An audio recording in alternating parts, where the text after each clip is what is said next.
पढ़ते बाइबल में लिखा यूहन्ना 9:1 में, जाते हुए उसने एक मनुष्य को देखा जो जन्म से अंधा था।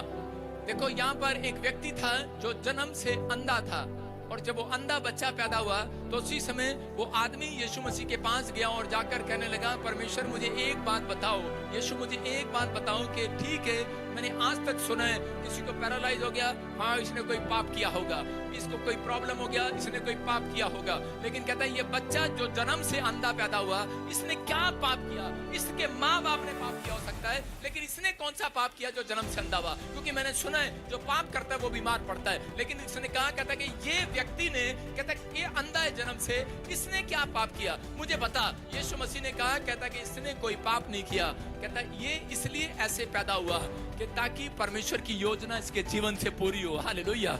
आज पवित्र आत्मा उन लोगों से बात कर रहा है। हो सकता है मसीह में आने के बाद आपको कोई ऐसी प्रॉब्लम होगी हो, मसीह में आने के बाद आपकी परिस्थितियां अब तक भी ठीक ना हो रही हो, आप बहुत प्रार्थनाएं कर रहे हो, बहुत कुछ कर रहे हो, लेकिन परमेश्वर की एक योजना है आपके जीवन से। अगर आपके हालात नहीं सुधर रहे, आपकी शादी नहीं हो रही, आपको बच्चा नहीं हो रहा, अगर मसीह में आने के बाद आपका कर्जा नहीं उतर रहा, आपके हालात बद से बदतर हो रहे हैं, आप ठीक नहीं हो रहे, तो पवित्र आत्मा कह रहा है, कहता है वेट करो। इसका मतलब परमेश्वर की कोई योजना है। जब तक आपके मोहल्ले शहर को पता नहीं लग जाता कि तुम किसी परिस्थिति में हो, कैसे हालात में हो, कितना छुपाओगे, नहीं छुपने देगा परमेश्वर। आप कितनी प्रॉब्लम में हो, परमेश्वर उसको उजागर करेगा और बताएगा लोगों को, देख इनके पास क्या नहीं है, कितने बेकार हैं, कितने कुछ, सब कुछ बर्बाद हो गया इनका। लोग आपका थू थू करेंगे, लोग आपके बारे में कहेंगे तुझे कुछ नहीं मिला, लेकिन उसमें जो व्यक्ति बना रहेगा और परमेश्वर से प्रार्थना करता रहेगा, परमेश्वर उसका टाइम चेंज करेगा यीशु मसीह के नाम में।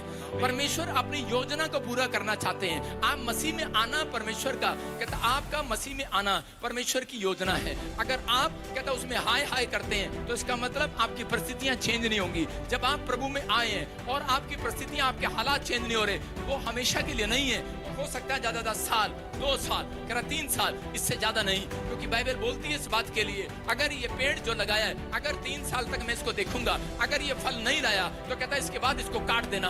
पवित्र आत्मा भी देखता है, कहता है अगर 3 साल तक भी, 1 साल, 2 साल, 3 साल, अगर कोई व्यक्ति नहीं सुधरता तो वो काट देता है उसको। अगर कोई व्यक्ति प्रभु में होकर फिर भी बना रहता है, और चाहे वो किसी भी हालात में हो, कैसी भी परिस्थिति में हो, तो परमेश्वर उसके लिए योजना तैयार करता है। आज रात परमेश्वर ने आपके लिए एक योजना तैयार की हुई है। अगर आप मसीह में हो, आपका कोई काम नहीं बन रहा, पवित्र आत्मा कह रहा आपके लोग देख रहे हैं, आप पवित्र आत्मा एक योजना बनाएगा, आज रात एक प्लान बनाएगा और आपके हालात बदलेगा। आज रात आपके लिए एक समुद्र के दो फाड़ करेगा, रास्ता बनाएगा, और उन्हीं लोगों के सामने, वही लोग आपके सामने, आपके गांव मोहल्ले शहर के जिन लोगों ने 3 साल में आपको देखा होगा मसीह में जाते हैं, वही कहेंगे आज रात के बाद, क्योंकि परमेश्वर की महिमा होगी उन लोगों के बीच में।